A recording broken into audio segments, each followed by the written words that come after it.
Baik pemirsa, kita lanjutkan pembahasan kita untuk melihat bagaimana kemudian Presiden Prabowo dan juga para menterinya ini bekerja sehingga dalam sidang kabinet paripurna Presiden Prabowo Subianto nampaknya menganggap penting untuk menekankan dirinya lah Presiden. Bang Noel, memang dalam bekerja bagaimana sih Presiden Prabowo ini memberikan arahan, melakukan intervensi, mengambil tindakan-tindakan kecil yang bisa mengatasi permasalahan yang dihadapi para menteri atau wamen ya Bang Noel? Ya kan kita selalu diberikan arahan dengan perintah-perintah eksekutifnya ya. Jadi ya sampai detik ini makanya Pak Prabowo menyampaikan selalu terima kasih atas kerja para kabinet saya, pembantu saya begitu luar biasa. Nah itulah seorang pemimpin yang berani selalu menghargai kerja-kerja bawahannya. Kan ini penting juga, ini persoalan eksistensi.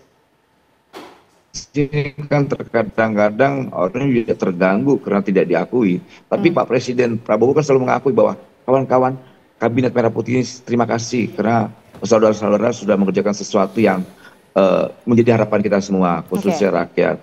Jadi saya lihat tidak ada satupun di Kabinet Prabowo Gibran ini membawa visi masing-masing, tidak ada. Semuanya satu visi, yaitu visi Presiden. Kemudian ada gerbong A, B, C, D, tidak ada. Gerbongnya adalah Indonesia, tidak ada gerbong A, B, C, D lagi.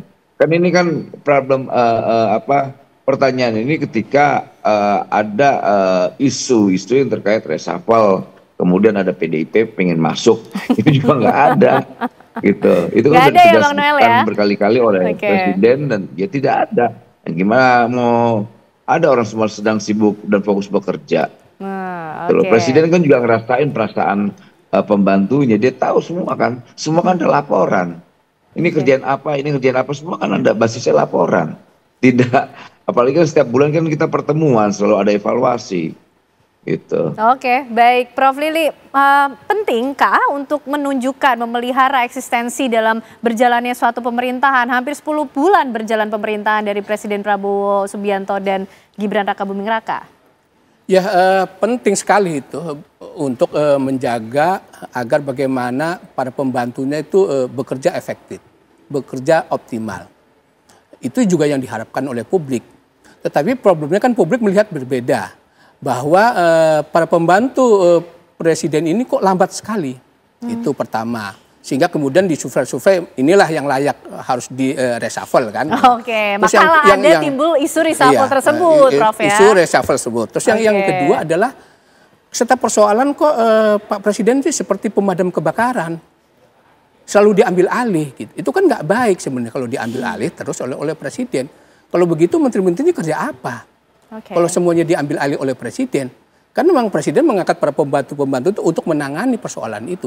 Ternyata persoalan itu menimbulkan kegaduhan sehingga Presiden turun tangan. Kan nggak baik itu.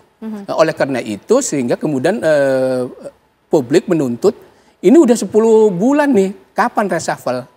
Nah, belum jadi reshuffle bisa aja ada 3 kemungkinan. Kemungkinan pertama, saya berharap apa yang dikemukakan oleh Pak Presiden bahwa kerjanya bagus. Menteri-menteri solid dan lain sebagainya. Kemungkinan kedua adalah dalam konteks menjaga stabilitas pemerintahan.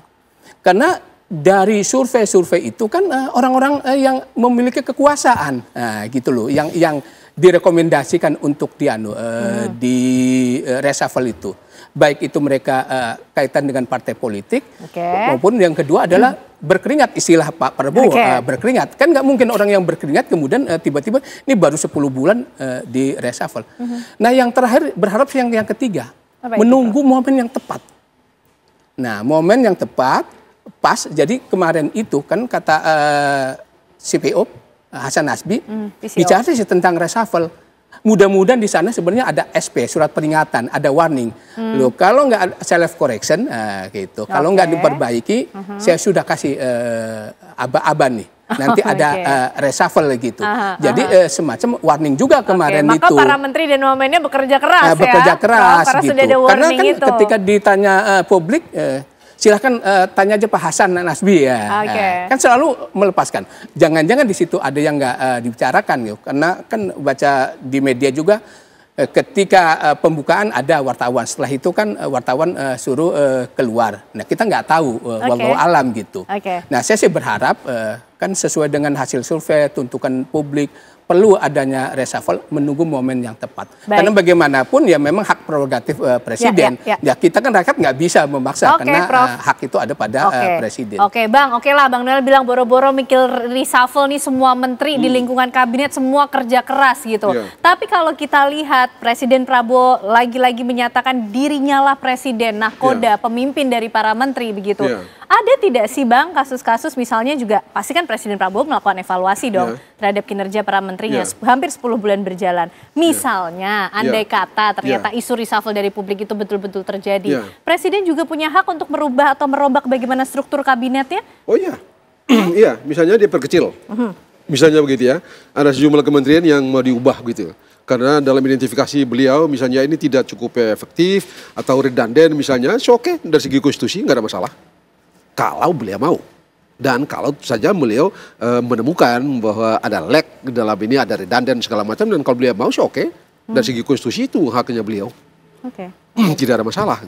Jadi bisa saja terjadi. Oh sangat bisa, sangat bisa. Sangat bisa, itu full constitutional right-nya presiden. Dan secara konstitusi juga mengatur? Benar, bisa.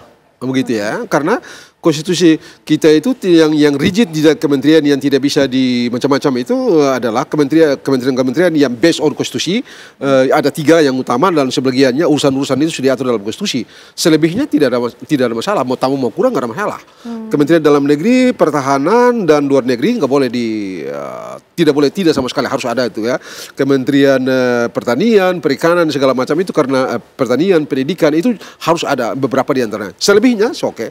Badan-badan tertentu oke. Nah, soal badan ini mesti kita mengerti. Soal badan-badan itu ini ciri negara administrasi, ciri negara yang mengurus orang, mengurus isi perut orang, mengurus macam-macam itu. Karena itu dibikin banyak lembaga-lembaga pemerintah gitu. Ini mulai tumbuh asal usulnya 1887, tetapi baru mau menguat tahun 1932 pada waktu Great Depression gitu ya. Sehingga perlu menanganinya cepat-cepat, maka pemerintah Presiden Franklin Delano Roosevelt waktu itu bikin banyak sekali badan-badan pemerintah untuk mempercepat penanganan masalah-masalah rakyat yang dihadapi oleh rakyat itu. Tapi baik konstitusi, andai kata presiden menemukan kenyataan dan dalam analisanya sampai pada kesimpulan bahwa ada kementerian misalnya yang redundant misalnya, maka beliau berhak untuk membubarkan misalnya, memperkecil gitu ya. Termasuk misalnya kalau presiden menganggap ada lagi urusan yang perlu ditangani pada level kementerian, dia bisa nambah.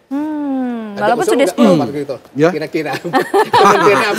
Jadi walaupun sudah hampir 10 bulan berjalan masih memungkinkan hal itu terjadi. Tidak hanya copot pasang nama, tapi bahkan mungkin struktur kementeriannya juga jadi ramping atau lebih. Kalau sekali lagi kalau Pak Presiden sampai pada kesimpulan bahwa ini ada terlalu besar ini, atau ini redundant misalnya, bisa saja beliau mengambil kebijakan untuk mengubahnya.